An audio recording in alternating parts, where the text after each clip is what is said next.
안녕하세요, 풋볼 포레스트입니다. 중국 대표팀이 어제 밤에 있었던 AFC 아시안컵 2조 2차전 경기에서 또다시 0대0 무승부라는 실망스러운 경기를 펼쳤고, 이번 경기 결과를 통해 이번 AFC 아시안컵에서 조별 라운드 탈락의 위기에 놓이고 말았는데, 많은 일본 축구 팬들은 중국 대표팀의 탈락 위기 소식에 대해 굉장히 냉정한 반응들을 보이고 있습니다. 중국 축구는 2010년대에 접어들면서부터 축구광 시진핑 주석의 주도하에 자국에 엄청난 축구 바람이 불었고, 중국 슈퍼리그의 세계적인 스타들을 영입해오는 대대적인 투자를 통해 자국 리그의 수준을 키웠고, 전국적인 축구 센터를 설립해 향후 유망주들을 발굴하려는, 즉 미래를 내다보는 전략까지 세웠지만 2010년대부터 지금까지 10년이 넘는 세월 동안 월드컵은커녕 아시안컵에서도 이렇다 할 성과를 못 내고 있는 상황입니다. 중국 대표팀은 이번 AFC 아시안컵에서 개최국인 카타르, 타지키스탄, 레바논과 함께 A조에 편성이 되면서 비교적 꿀같은 조에 포함이 되어 이번 아시안컵에서의 성과에 대해 기대를 걸고 있을 텐데, 중국 대표팀은 현재 최악의 탈락 위기에 빠져있는 상황입니다. 중국 대표팀은 2포트의 배정을 받았음에도 불구하고 첫 경기 4포트 최악체 팀인 타지키스탄 대표팀에게 거의 압도를 당하는 경기를 펼치면서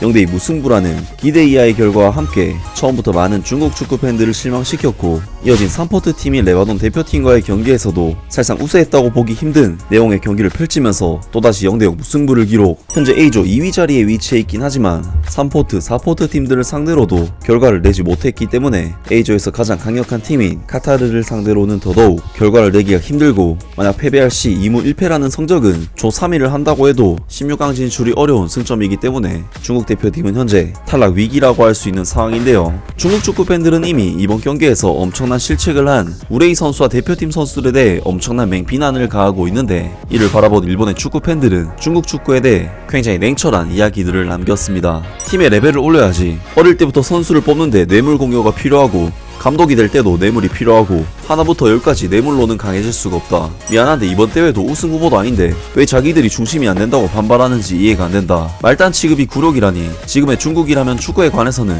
그 정도라고 생각하는 사람이 많다고 생각하는데, 레바논은 골포스트 직격타가 2번이나 있었고 이길 수 있었다. 하지만 중국은 너무 못한다. 피지컬 같은 거 빼고 보면 자케로니가 말했던 것처럼 일본의 고등학교 축구가 레벨이 높다. 왜 10억 명이나 있으면서 두 번째로 인기 있는 스포츠인데도 이렇게 기술이 낮은 거냐. 예를 들어 태국 대표는 지금은 서투른 축구를 하고 있지만 서서히 좋은 성장을 하고 있다는 느낌은 든다. 건전하게 팀을 강화해가고 있다는 느낌은 있다. 어쩌면 10년 후 정도에는 기아하는 선수도 포함해 월드컵도 나갈 수 있지 않을까. 반대로 중국 대표팀은 랭킹은 좀 높은 편인데 퇴화하고 있다고 밖에 생각되지 않는다. 중국은 금메달을 양산한다는 생각에 국책으로 단체 경기에 힘을 쏟지 않고 있다.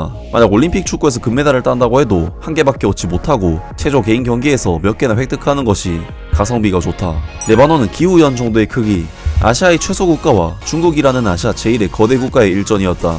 근데 중국이 이런 작은 나라도 이기지 못할 줄은 몰랐다. 쿵푸 축구끼리의 싸움이었다. 만약 중국이 2위, 3위로 16강을 가더라도 다음은 이란이나 아랍에미리트니까 질 거야. 그렇다면 조용히 조별리그 탈락이 피해가 적지 않을까. 어느 길이든 밝은 미래는 보이지 않는다. 중국 축구가 약한 이유는 육성 단계에서 실력이 없어도 중국 공산당 간부의 자식이라고 우선적으로 레귤러가 되기 때문이다. 코치나 감독에게 돈을 건네주고 아들을 정규 선수로 하는 것 같은 거짓말 같은 이야기가 초등학생 축구 레벨에서도 행행하고 있다. 연줄과 뇌물의 세계. 축구라는 스포츠는 중국의 정치 시스템이나 국민성에 맞지 않는다. 중국 시장을 목적으로 월드컵에서는 아시아에 8자리를 주었는데, 레바논, 타지키스탄에 비기는 레벨로는 그 8팀에도 들어갈 수 없다. 중국은 한때는 그렇게 돈을 썼었는데 이 정도구나.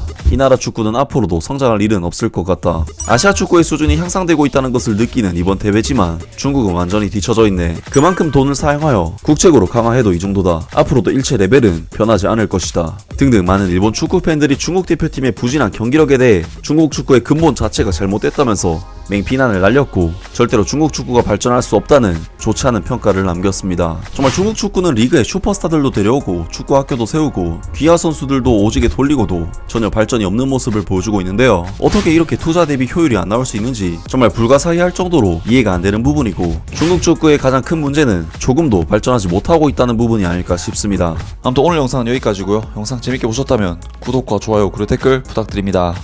감사합니다.